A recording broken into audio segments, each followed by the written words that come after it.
वैसे कल का मैच देखकर आप लोग सोच रहे होंगे कि शायद पाकिस्तान के साथ कोई बैरूनी साजिश हो रही है। सर बैरूनी साजिश नहीं, बैरूनी अगर मुदाखलत। गलती से कोई भूला भटका कैच इनके हाथों में आ भी गया तो उसे सवाब समझकर छोड़ दिया। इतना ज्यादा स्कोर तो भाई पाकिस्तानी अदालतों की मदद के बगैर बनना बिल्कुल नामुमकिन था। मैं जाने से पहले मैं अपनी इन बहनों को यही कहना चाहूंगा कि सब्र कीजिए, अल्लाह ताला सब्र करने वालों के साथ है। जहां पर सैलाब आने के बाद हमने अपने पॉलिटिशियंस के काले करतूतों पर पर्दा डालने के लिए उसे कुदरती आफत समझकर सब्र कर लिया है। दोस्तों, पुराने चैनल को हैक कर लिया गया है, बहुत कोशिश के बावजूद रिकवर नहीं हो सका। मेरी आप सब भाइयों से दरख्वास्त है कि मेरे चैनल को सब्सक्राइब करके मेरी मदद कीजिए। आपके ताउन का बहुत बहुत शुक्रिया। तो इंग्लैंड की टीम को हमने जहेज में एक अच्छी खासी ट्रॉफी देकर खुशी से अलविदा कर दिया है।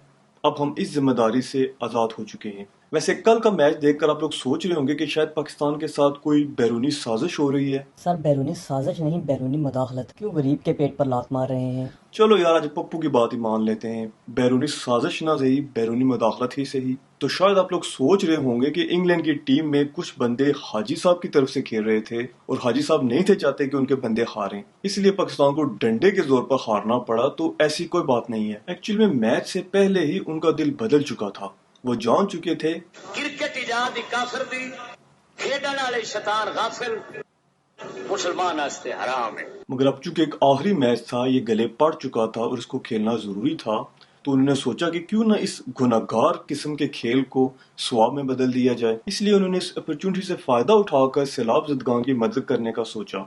दिल खोल कर हंस हंस कर छक्के चौके खाए और अगर गलती से कोई भूला भटका कैच इनके हाथों में आ भी गया तो उसे सवाब समझकर छोड़ दिया। इसके अलावा वक्तन फवक्तन मिस फील्डिंग करके इंग्लैंड की टीम की हौसला अफजाई करते रहे कि कहीं ऐसा ना हो कोई छक्का चौका ना लगे और इंग्लैंड की टीम सदमे में चली जाए और यूं हमारे ये सैलाब ज़दगान की मदद करने का जो मिशन है ये अधूरा रह जाए। और वैसे भी यार, कैच पकड़ने से ज्यादा जरूरी था सैलाब ज़दगान की मदद करना। हमें ये बात क्यों नहीं समझ आती कि ये दुनिया आर्जी है। हमारे खिलाड़ी उस दिन ग्राउंड में दुनिया के बारे में नहीं, आखिरत के बारे में सोच रहे थे और यूं सवाब कमाते कमाते दोनों टीमों की मुश्तरका कोशिशों से स्कोर पहुंच गया 209 पर। अब इतना ज्यादा स्कोर तो भाई पाकिस्तानी अदालतों की मदद के बगैर बनना बिल्कुल नामुमकिन था और पाकिस्तानी अदालतें इस क्रिकेट के ग्राउंड में तो इंटरफेयर कर नहीं थी सकती और छक्के चौके मारने की तो वैसे भी हमें आदत नहीं है। इसलिए हमारे खिलाड़ियों ने सोचा कि यार हम लोग छक्के चौके तो नहीं मार सकते, क्यों ना अपनी विकेटें कुर्बान करके सैलाब ज़दगान की मदद की जाए। मगर मैच में वक्फे के दौरान छक्का मारकर भी डोनेशन करने की कोशिश की गई, मगर हमारे खिलाड़ियों को अंदाजा हो चुका था कि ये इनके बस की बात नहीं है और यूं करते करते पाकिस्तानी टीम ने मैच हार कर सैलाब ज़दगान के दिल जीत लिए। तो इसको कहते हैं पॉजिटिव थिंकिंग। मैंने भी अपने दिल को यही स्टोरी सुनाकर हौसला दिया है और आप भी इसी पर नीयत बांध लीजिए। शैतान आपको भटकाने की कोशिश तो बहुत करेगा कि जैसे सिलेक्शन ठीक नहीं थी, हमारे खिलाड़ियों ने कैचेस बहुत ज्यादा छोड़े, मिसफील्ड बहुत ज्यादा की, मगर आपने शैतान की बातों पर ध्यान नहीं देना और अंधाधुंध अपनी टीम पर और मेरी स्टोरी पर यकीन कर लेना है। अब प्रॉब्लम ये हुई कि मैच हारने के बाद चूंकि तमाशाइयों को तो इस बात का इल्म नहीं था कि इस मैच में हमारे खिलाड़ी दुनिया नहीं आखिरत की फिक्र कर रहे हैं, इसलिए उन्होंने पर्ची पर्ची कहकर बहुत से खिलाड़ियों को छेड़ना शुरू कर दिया, जो कि भाई बहुत बुरी बात है। मैं इस चीज के कम्प्लीटली अगेंस्ट हूँ, क्योंकि ये इस किस्म की चीजें हैं जिनसे आप कोई रिजल्ट नहीं निकाल सकते। और फिर लोगों का ये गुस्सा देखने के बाद इमाम उल हक ने एक जज्बाती किस्म का ट्वीट किया। अब देखो यार, मुझे लगता है कि पाकिस्तानी टीम का हाल भी कुछ हमारी पाकिस्तानी अदालतों जैसा है। वो भी इंसाफ के मामले में 136वें नंबर पर हैं और अपनी आवाम से उम्मीद करते हैं कि उनको रिस्पेक्ट नंबर 1 वाली दी जाए। और यही हाल कुछ हमारी टीम का भी है। टीम में परफॉर्मेंस की जगह दोस्ती यारी को फरोग देने वाला कल्चर अडॉप्ट करने के बाद हमारी टीम ये एक्सपेक्ट करती है कि उन्हें जो रिस्पेक्ट है वो नंबर 1 टीम वाली दी जाए। यकीन मानिए, पाकिस्तान में जो क्रिकेट का टैलेंट है वो हजारों की तादाद में सड़कों पर पड़ा रुल रहा है। कोई सब्जी बेच रहा है, कोई टमाटर बेच रहा है। अब मसला यह है कि मौका सिर्फ उन्हीं लोगों को दिया जाता है जिनकी सिफारिश परफॉर्मेंस से ज्यादा हो। वैसे भी यार, अगर लास्ट 3 मैचों की बात की जाए तो हार तो हम लोग 5-6 मैच भी गए थे जब हमारे खिलाड़ियों की किसी पुराने ट्रक की तरह ब्रेकें फेल हो गई थी और 2 खिलाड़ियों के रन आउट होने के बाद सिर्फ 100 के स्कोर पर पाकिस्तान के 7 खिलाड़ी पवेलियन वापस जा चुके थे। ये तो भला हो रिजवान का, जिसने 63 रन की एक अच्छी इनिंग्स खेलकर स्कोर को एक मोजस जगह पर पहुंचा दिया और इसके बाद बॉलर्स ने बेहतरीन बॉलिंग करके हमारी इज्जत नीलाम होने से बचा ली।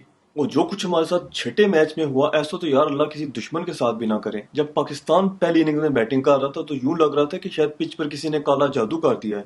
कोई भी खिलाड़ी डर के मारे पिच पर खड़ा होने को तैयार ही नहीं था। यूं तेजी से आउट होकर वापस जा रहे थे कि जैसे अगर उन्होंने 1 मिनट भी मजीद इस पिच पर गुजार लिया तो उनको सारी जिंदगी के लिए श्राप लग जाएगा। آصف علی جن کا ہمیشہ سے یہی گلا رہتا ہے کہ ان کو کھیلنے کے لیے گیندیں نہیں ملتی، جب انہیں آخری 2 میچوں میں کھیلنے کے لیے گیندیں ملی تو انہوں نے وہی کیا جو جب ان کو گیندیں نہیں تھی ملتی تب وہ کرتے تھے۔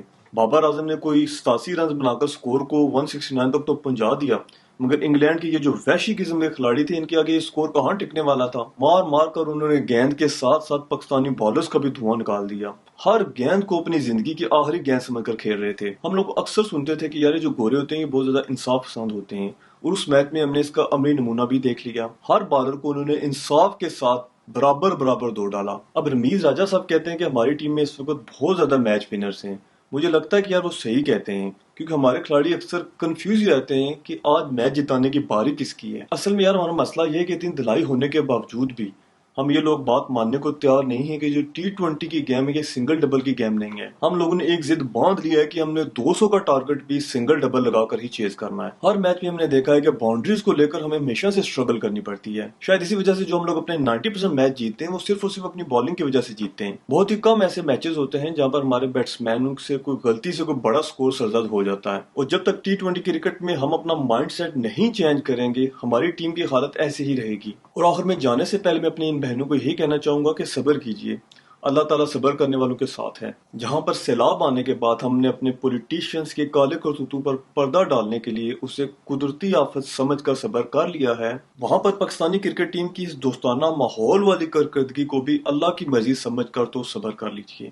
ملیں گے آپ سے اگلی ویڈیو میں، تب تک کے لیے اللہ حافظ۔